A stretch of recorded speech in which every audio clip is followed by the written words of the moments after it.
Magandang hapon. Update muna tayo sa lagay na ating panahon ngayong araw ng Sabado, August 12, 2023.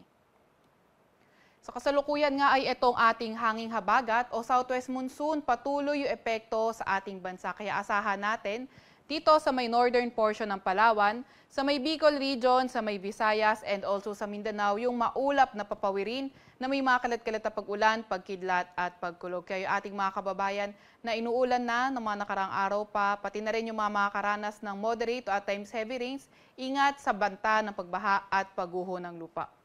Para naman sa lagay ng panahon sa Metro Manila at sa nalalabing bahagi ng ating bansa, asahan natin yung partly cloudy to cloudy skies na may mga isolated rain showers or thunderstorm. Lalo na tuwing hapon at gabi, kaya yung ating mga kasamahan sa mga Regional Services Division ay maglalabas ng rainfall advisory, heavy rainfall warning o kaya thunderstorm advisory kung kinakailangan. At may papansin nga natin sa ating satellite imagery na wala naman tayong binabantayan na low pressure area or bagyo na nasa loob or malapit sa ating Philippine Area of Responsibility.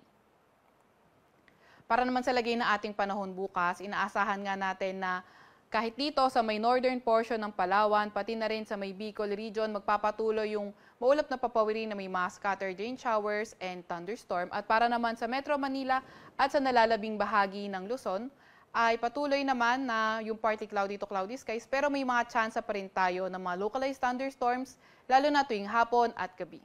Agwat ang temperatura para dito sa Metro Manila, sa may Calayan Island, Puerto Princesa, Legazpi City at Salawag maglalaro from 26 to 32 degrees Celsius. Sa may Baguio naman ay 18 to 24 degrees Celsius, sa Tagaytay ay 23 to 31 degrees Celsius at sa Tuguegarao ay 25 to 35 degrees Celsius. Para naman sa lagay ng panahon sa Visayas at Mindanao for tomorrow, inaasahan nga natin dito sa buong Kabisayaan na magpapatuloy yung maulap na papawirin na may mga kalat-kalat na pag-ulan, pagkidlat at pagkulog, maging dito sa may Zamboanga Peninsula. Sa nalalabing bahagi naman ng Mindanao area, partly cloudy to cloudy skies na may mga isolated rain showers or thunderstorm pa rin yung ating aasahan. Agwat ang temperatura para sa Iloilo, sa may Cebu at sa may Davao maglalaro from 26 to 32 degrees Celsius.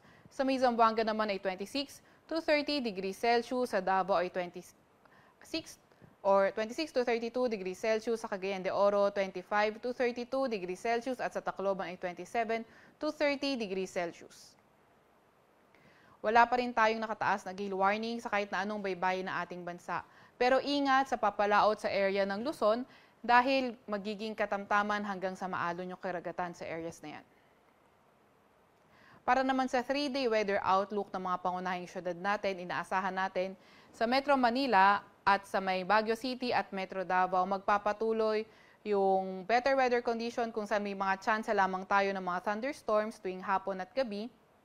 And dito sa may Legazpi at Metro Cebu for Monday to Tuesday, naasahan natin na magtutuloy-tuloy pa rin yung mga pag-ulan dahil sa habagat. And pagdating naman ng Wednesday is better weather condition, partly cloudy to cloudy skies na tayo sa araw ng Wednesday sa Legazpi at Metro Cebu.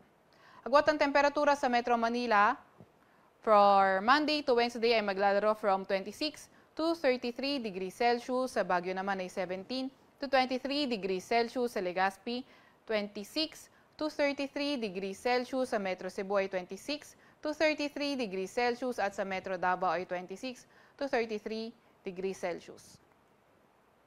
Ang araw ay lulubog mamaya 6:21 ng gabi at sisikat bukas ng 5:42 ng umaga. Huwag magpapahuli sa update ng Pag-asa, ay follow ang aming Facebook at Twitter account, DOST_Pag-asa, mag-subscribe sa aming YouTube channel, DOST-Pag-asa Weather Report at bisitahin ang aming website, bagong.pag-asa.dost.gov.ph. At yan muna ang latest mula sa Pag-asa Weather Forecasting Center, Veronica Torres, nag-ulat.